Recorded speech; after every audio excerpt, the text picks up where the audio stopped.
তানজিম মানহা। আমি একটি কবিতা বলবো। কবিতাটির নাম 16 ডিসেম্বর। লিখেছেন কবি ওমেন রায়হান। মা বলল, শোন রে খোকা, আমার কথা শোন। ভাইয়া বলে জড়িয়ে ধরে কাঁদলো ছোট বোন।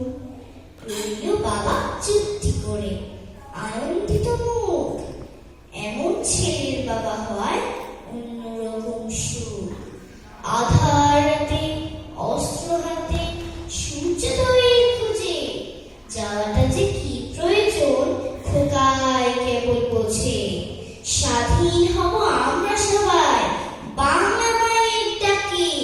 সত্যি সারা না দিয়ে সে কেমন করে থাকে। বোন ও মাকে পেছনে ফেলে সেই খোকাটি শেষে পণ করলো বাঁচতে ভুলে বাঁচবে স্বাধীন দেশে। প্রতিরোধ আর প্রতিবাদে রক্ত ঝরা দিনে দেশের যত বীর খোকারা শত্রু দিল চিনে।